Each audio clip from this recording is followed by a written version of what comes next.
The air inside the cabin was still and quiet, just the occasional murmur of passengers settling in, the overhead bins clicking shut, and the rustle of newspapers and travel pillows. Tyrone Mitchell sat by the window in seat 3A, first row of business class. Calm, collected, and well-dressed, he kept his eyes on the tarmac as the ground crew moved beneath the plane. He wasn't here to prove a point. He wasn't trying to be noticed. Tyrone had taken this flight route dozens of times before, LAX to New York. A routine trip for someone who'd built a life in the shadows of hard work and quiet wins. He'd earned this seat, every single inch of it. Across the aisle, a couple glanced at him, whispered something, then turned away. He didn't care. Tyrone had outgrown caring about the sideways looks and unspoken assumptions. He adjusted his seatbelt and reached into his briefcase for his noise-canceling headphones. Then came a voice. Sharp, unfamiliar, and clearly directed at him. "Excuse me, sir. Can I see your boarding pass again?" Tyrone looked up. A flight attendant stood over him, hands clasped, a plastic smile that didn't quite reach her eyes. He blinked once, surprised. "You already scanned it when I boarded." "I know. I just need to confirm something," she said, holding out her hand. Without argument, Tyrone reached into his jacket pocket and handed over the boarding pass. She studied it like it was forged. A minute passed, then 2. She disappeared without a word. Tyrone exhaled slowly. Around him, nothing seemed wrong. But the couple across the aisle was watching again, this time with raised eyebrows.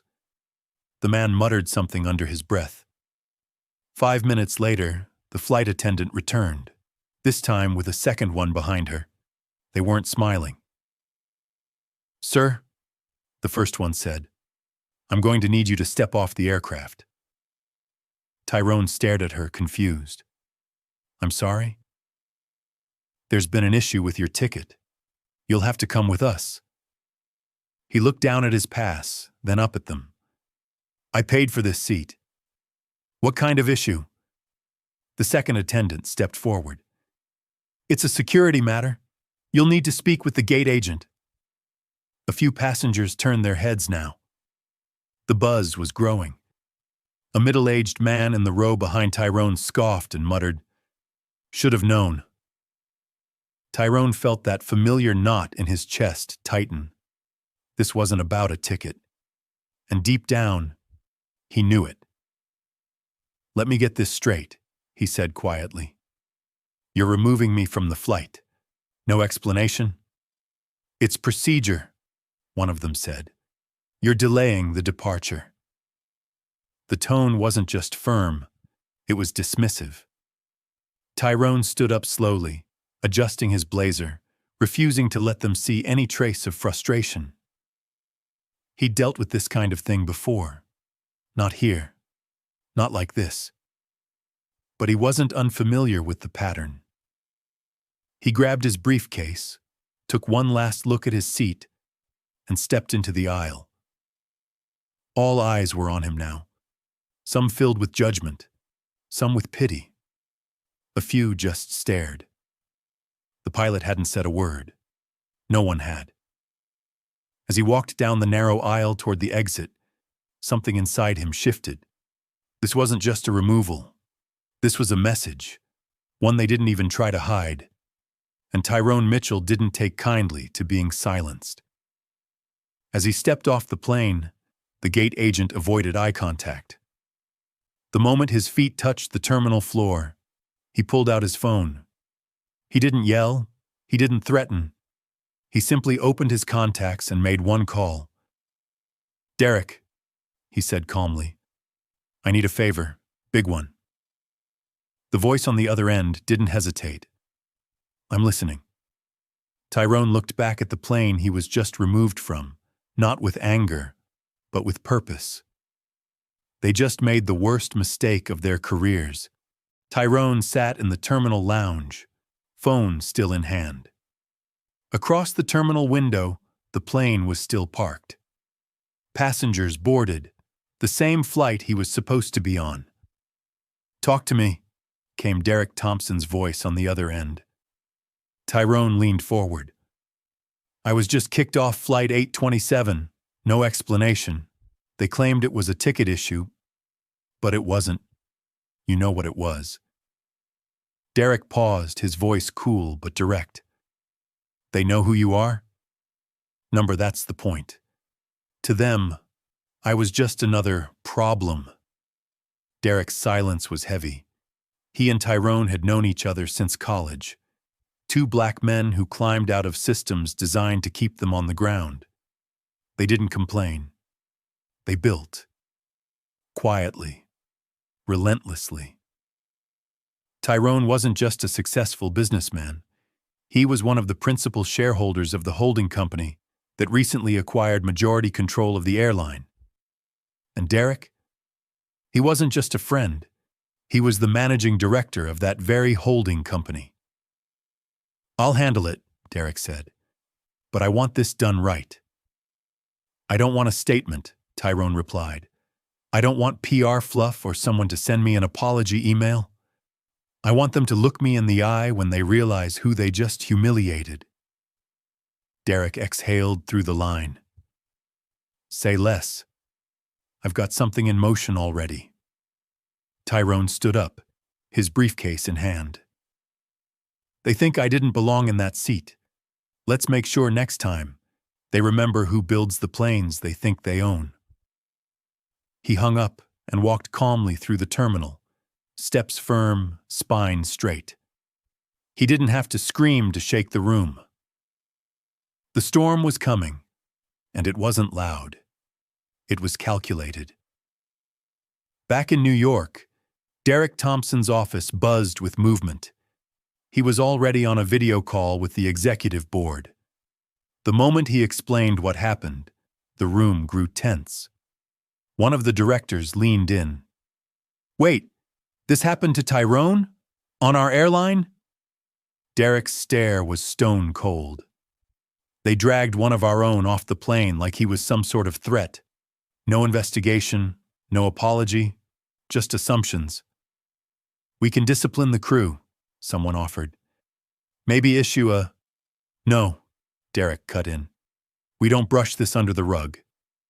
He stood up, voice steady but firm. "I want the flight logs, names of the flight attendants, gate agents, every report filed. And I want it today." The boardroom went silent. Derek continued. "We've spent years building a business that reflects excellence and dignity. Tyrone has poured millions into this operation. You all know what he's done for this company. And you also know we don't let this kind of thing slide." He turned off the screen and made one more call, this time to legal. "Start drafting ownership verification documentation. I want Tyrone's position listed and verified. Full transparency. We're not just proving who he is. We're putting his name where it can't be ignored." Meanwhile, in a quiet hotel in LA, Tyrone was watching the news play in the background. He wasn't looking for headlines, but the world had a funny way of catching up. A small blurb scrolled across the screen. "Shareholder report. Internal conflict brewing within major airline after alleged passenger incident." Tyrone raised an eyebrow. Fast. He turned slightly as someone approached from behind. "Tyrone Mitchell," came a voice. He looked up, a young man in a flight attendant uniform, not from the earlier flight. "I just wanted to say, I heard what happened. That wasn't right. It's not the first time something like that's gone down. I just wanted to say, you didn't deserve that." Tyrone studied him. "What's your name?" "Brandon. Brandon Lee." Tyrone nodded. "Appreciate you, Brandon." The young man hesitated, then leaned in. "The woman who kicked you off? She's done this before, but it always gets swept under the rug." Tyrone's grip on his glass tightened. not this time. The next morning, at corporate headquarters, Derek walked into the main press office holding a folder. Inside, proof of ownership, Tyrone's stake, legal backing, photos, emails, contracts. They were going public, not for fame, not for clicks, but to set the record straight. The press release was simple. We can no longer remain silent when members of our own leadership are treated as less than. Tyrone Mitchell is not just a businessman. He is not just a shareholder. He is the embodiment of resilience, vision, and success. The incident on Flight 827 is being investigated at the highest level, and those responsible will be held accountable. The post went live at 9:07 a.m. By 9:15, it had already exploded across social media. Screenshots of Tyrone in business meetings, speeches he'd given, partnerships he'd formed, lives he'd impacted. People who had never heard of him were suddenly listening. And the airline? Their phones wouldn't stop ringing. By noon, the emails had piled up so high that the airline's executive assistant couldn't keep up. News outlets had already picked up the story. Black investor humiliated on board his own airline. Airline faces backlash after wrongfully removing stakeholder mid-flight. Tyrone Mitchell breaks silence. The media wasn't twisting anything. They were simply reporting what the airline couldn't deny anymore. Meanwhile, in the operations hub, the woman who had removed Tyrone, senior attendant Meredith Cole, stood stunned, staring at her computer screen. The name plastered across headlines was familiar now. Very familiar. The man she pulled off that flight, Tyrone Mitchell. And now, he was everywhere. Photos of him shaking hands with major industry leaders, clippings from Forbes, Financial Times, CNBC. One photo showed Tyrone standing beside Derek Thompson during the acquisition press conference of Apex Holdings' majority purchase of Skyline Air, the parent company of the airline. She scrolled through another article. It hit her like a truck. Tyrone Mitchell, executive partner of Apex Holdings, one of the largest private equity firms in the aviation sector. Her hands started trembling. It wasn't just some passenger she had kicked off. She'd kicked out the man who helped sign her paycheck. And now, it was all unraveling. In the boardroom upstairs, chaos had a front-row seat. Executives scrambled. Phone calls bounced between PR firms, lawyers, and stakeholders. "I don't care how it happened," one of the VPs snapped. "How do we fix it?" But no one had an answer. Because you don't fix this with an apology video. You don't repair it with discounts and gift cards. Tyrone hadn't called for a boycott. He hadn't posted an angry rant. He hadn't spoken a single word publicly. But the silence was deafening. Derek Thompson walked into the press room with a calmness that made people nervous. He wasn't angry. He was focused. He leaned over to his communications officer. "Send the clip." The officer blinked. "Which one?" "The one from 3 months ago. Tyrone's keynote speech. The Aviation Summit." 30 minutes later, a clip of Tyrone standing on a stage, dressed sharp in a tailored navy suit, hit social media. He was speaking to a crowd of aviation insiders. "We're not just investing in planes. We're investing in equity, in change, in ownership. We didn't come into this industry just to participate. We came to reimagine it." That line hit like thunder. People started sharing it everywhere. Retweets, reels, duets. And suddenly, Tyrone wasn't just a victim of discrimination. He became a symbol. Back at the hotel, Tyrone sat quietly watching the whole thing unfold. He wasn't smiling. He wasn't satisfied. He wanted change, and not just for him. He opened his laptop and started typing. A letter, director. No filter, no spin. This isn't about me being a shareholder. It's about the fact that if I wasn't, this would have been swept away like every other time it's happened to someone who didn't have power behind their name. This isn't just my story. This is the story of every black man or woman who was seen as a threat before they were seen as a person. He hit send. The open letter went live on the airline's investor site within minutes, with Derek's full approval. The company's inbox? Flooded. Hundreds of employees, customers, and even fellow executives reached out with support. But others, especially at the mid-management level, started sweating. Because once the pressure started shifting from apology to accountability, people knew heads were going to roll. At that same moment, an emergency meeting was called. The airline CEO, Harold Brenner, sat with his hands folded as legal and HR teams ran down the situation. We're advising full cooperation, public apology, administrative leave for Meredith Cole, internal training reforms. Derek walked into the meeting without knocking. Stop. Everyone turned. He held up a folder. This isn't about training. It's about culture. It's about what your people already know they can get away with. Harold tried to speak, but Derek kept going.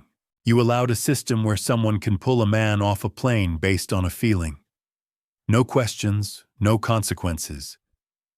You didn't just humiliate Tyrone. You disrespected this entire boardroom. He tossed the folder onto the table. Inside, Derek's recommendations for restructuring. And at the top of that list, immediate replacement of all senior flight operations managers, Meredith Cole's termination, and a mandatory public recognition of Tyrone Mitchell's executive role on every plane, every gate screen, and every shareholder document. Harold leaned back, stunned. You can't be serious, Derek nodded once. Oh, I'm not just serious, I'm making it policy. Meanwhile, across the country, people kept sharing Tyrone's story. Not because he was powerful, but because he was quiet, composed, and still carried himself with dignity, even when dignity wasn't offered in return. And something about that moved people. It wasn't rage, it was resolve. It wasn't revenge, it was reclamation. Within 48 hours, Tyrone Mitchell's name was no longer just trending. It was on every news ticker, from CNN to the local evening news, from aviation forums to global finance circles. Everyone had an opinion, and almost all of them landed on one side. The side of justice. By now, the video footage had surfaced. A passenger on the same flight had discreetly recorded it. The moment Meredith leaned over Tyrone's seat, the tension, Tyrone's quiet tone, her raised voice, his calm surrender, her coldness. The video was short, but the impact was massive. The clip racked up 12 million views in 24 hours. Comment sections overflowed. He didn't raise his voice, he didn't resist, but they still treated him like a threat. This is what black dignity looks like. Calm, composed, but never submissive. The fact that he owns part of the airline makes this even worse. How many times has this happened to someone without that leverage? Inside Apex Holdings, Derek Thompson watched the story explode in real time. But he wasn't surprised. Tyrone had said it himself. Sometimes the best way to flip the system is to show the world exactly how it works. And now, the world had seen it. Derek gathered the media team. We're going bigger, he said. It's time. The next morning, Tyrone and Derek hosted a press conference. The room was packed. Reporters from everywhere. Cameras, flashbulbs, boom mics, security. Tyrone stepped up to the podium. No script, no teleprompter, just presence. He didn't start with an apology for what had happened. He didn't relive the incident for pity. Instead, he told a story. I was 9 the first time I saw my father get pulled aside at an airport. He hadn't done anything, but they said he looked nervous. He wasn't. He was tired. He was black. That was enough. He paused. Years later, I walked into that same airport with a corporate badge on my chest. But guess what? They still saw me the same. Not as a businessman, not as a shareholder, just another problem to remove. He took a deep breath, looking straight into the camera. This isn't about an airline. This is about how systems protect comfort over accountability. And that ends today. Then Derek stepped up and dropped the hammer. He announced the Mitchell Reform Initiative, a program being funded directly by Apex Holdings. Not just policy changes, not just diversity pledges, but real shifts. $20 million set aside for internal education and retraining in bias response anonymous employee auditing within Skyline Air and other partner companies. A whistleblower protection system for airline staff and customers alike. A minority leadership development pipeline that would fast-track qualified Black professionals into executive roles across aviation. The reporters were stunned. This wasn't performative. This was foundational. Tyrone wasn't trying to destroy the system. He was rewriting it. Later that evening, a social media campaign under the hashtag Boarding with Tyrone went viral. Celebrities, athletes, even political leaders. One video showed NBA star Jalen Matthews boarding a plane and saying, "Flying first class today. But if Tyrone ain't welcome, none of us are." Another showed a flight crew holding up signs saying, "Mr. Mitchell, we stand with you. Your name belongs in the sky." But not everyone celebrated. Inside Skyline Air's legacy leadership, certain executives were furious, quietly texting each other, calling the board members behind closed doors. "He's making us look bad. He's blowing this way out of proportion. We're the ones being punished now." But Derek saw it coming. And Tyrone?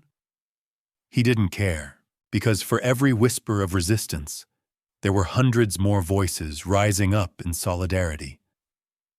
People who had stories of their own, stories of being overlooked, mistreated, doubted, judged by how they looked before a word left their mouth. And those voices weren't quiet anymore. Meanwhile, Meredith Cole was officially terminated. Not suspended, not reassigned, fired. Skyline issued a statement, one crafted carefully, reviewed by legal, approved by HR. But Tyrone didn't comment on it. He didn't need to. Because this wasn't about Meredith anymore. This was about the fact that 1 million Merediths existed across industries, unchecked, unchallenged, and too often unbothered. But not anymore. Days later, Tyrone received a handwritten letter from a retired flight attendant named Evelyn Brooks. She'd worked in the industry for 33 years. Black, soft-spoken, old school. Her words struck him. "They used to tell me, smile more, talk less. They didn't want me to be a threat, just a decoration. You reminded me I was never just there to smile. I was there to soar." He folded the letter slowly. Tyrone realized something in that moment. This story wasn't his story anymore. It belonged to everyone who had ever been told they didn't belong. And now, they were taking their seats. Not just on planes, but at tables, in boardrooms, on the front lines of change. The media whirlwind hadn't stopped. Tyrone's name was now etched into headlines, think pieces, college classrooms, and corporate policy meetings.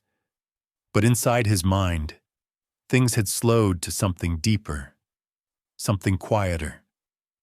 Because change might start outside, but it only means something when it makes its way inward. One evening, Tyrone stood alone in his apartment. The place was simple. He could afford more, but he liked it this way. Clean lines, warm lighting, bookshelves that didn't just hold titles.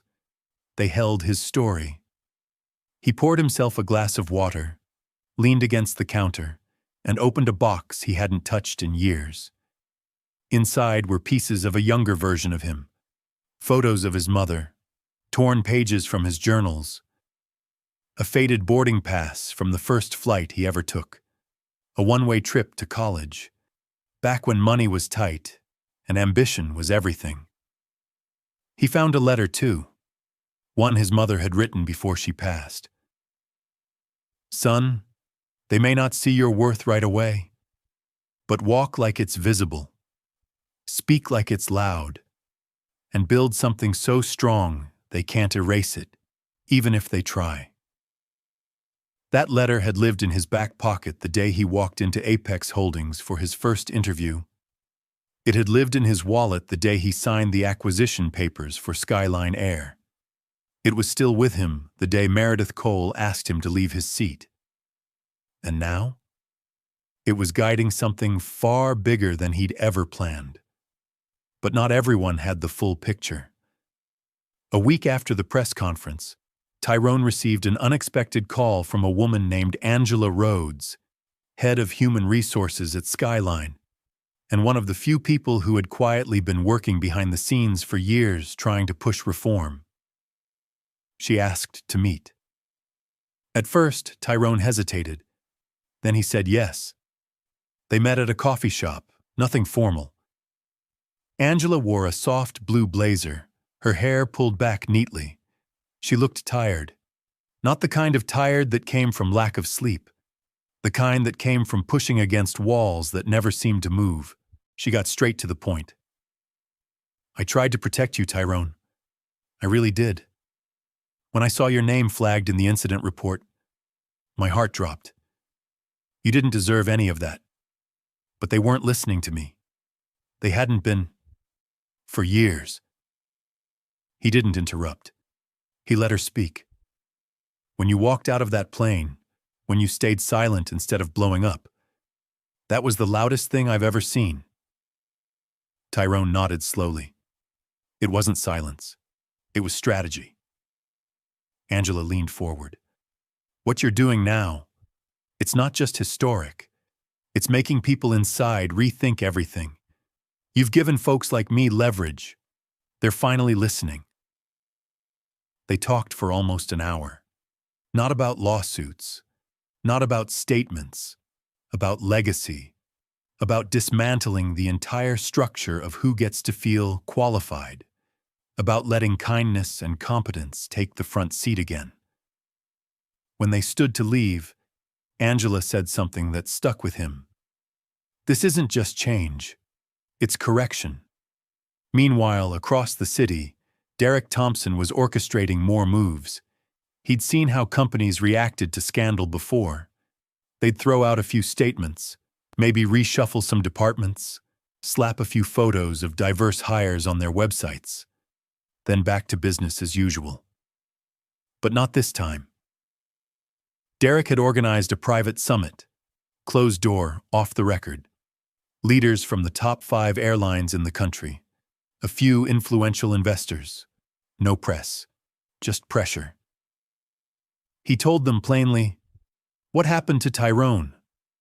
It wasn't rare. What's rare is that he had receipts, reach, and restraint. Most don't. So we're going to fix the system. Not because we got caught, but because the future's not waiting for us to catch up. Some resisted, but most didn't, because the temperature had changed, and no one wanted to be the next headline. Back in Tyrone's neighborhood, something else started shifting. His local community, the same streets where he'd once been a boy dodging assumptions, crossing to the other side of the sidewalk when he saw a police cruiser, now saw him in a different light, not just as a success, but as a mirror. Young boys came up to him in the corner store, asking questions about stocks, business, and investments. Single moms nodded in respect as he passed by, saying, "Keep going, baby. You're doing this for all of us. Even the barber down the block, who used to tease Tyrone for wearing blazers in the summer, now said, they finally know who they had flying coach.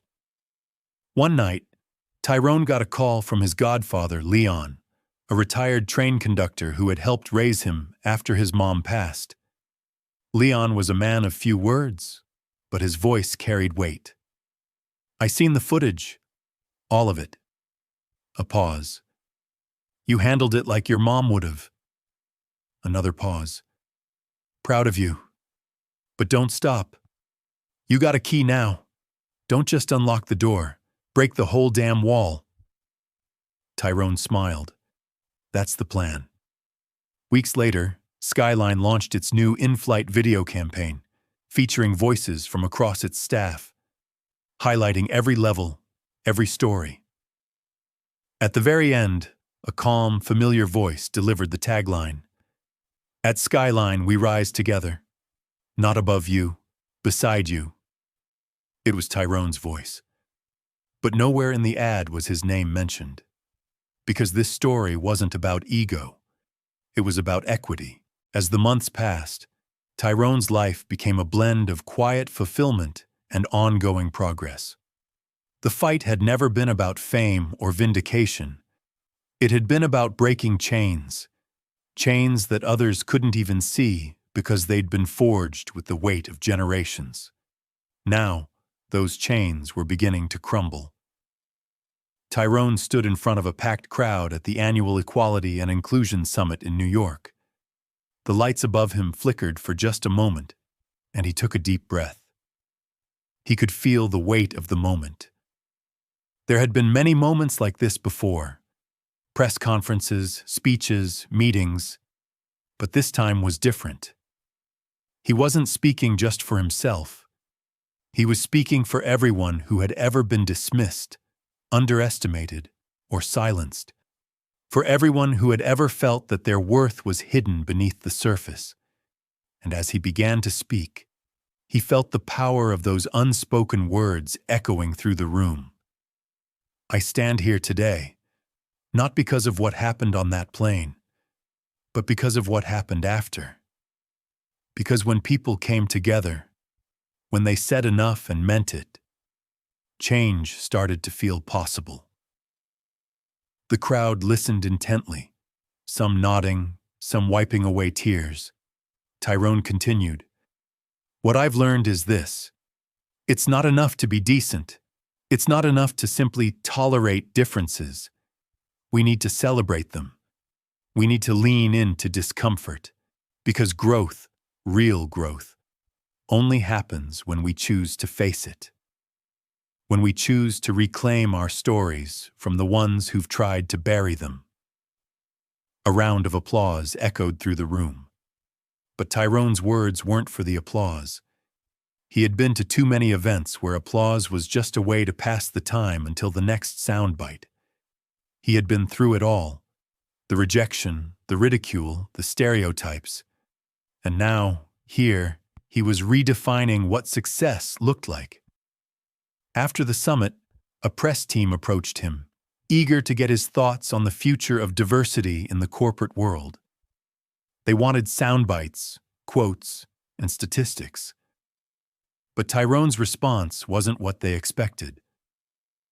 The future isn't about statistics. It's about actions. It's about doing the right thing, even when no one is looking. And if you're waiting for the perfect moment, it'll never come.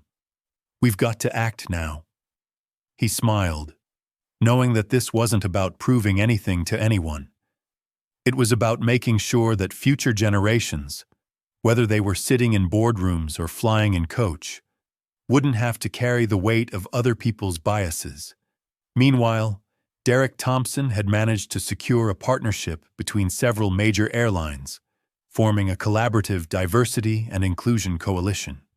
For the first time, industry-wide standards were being set to address racial biases, discrimination, and systemic inequalities that had long plagued the travel and corporate sectors. The first initiative was launched quietly. No fanfare, no cameras, just action. Tyrone's life was no longer filled with just the business of breaking down walls. It was now about building bridges. He invested in mentorship programs for underrepresented youth, helping to shape the next wave of leaders who would never have to question their place in the world. He also worked alongside Angela Rhodes and the team at Skyline, pushing for company-wide programs that would not only improve the customer experience, but would also actively promote inclusivity from the ground up. And then, one evening, Tyrone received a call from Meredith Cole, the same woman who had originally asked him to leave the plane. She was now at a crossroads in her career. Her time at Skyline was coming to an end, but the company, under Tyrone's influence, was beginning to change. She had a simple but important question for him. How do we continue this? How do we keep going, even when the cameras are off and the headlines have faded? Tyrone's response was steady, deliberate, and full of quiet resolve. We don't stop.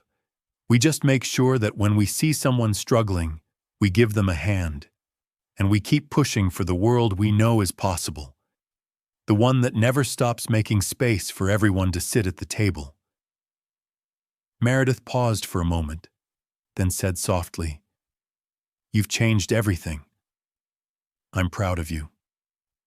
A year later, Skyline Airlines was honored with a prestigious award for excellence in social responsibility.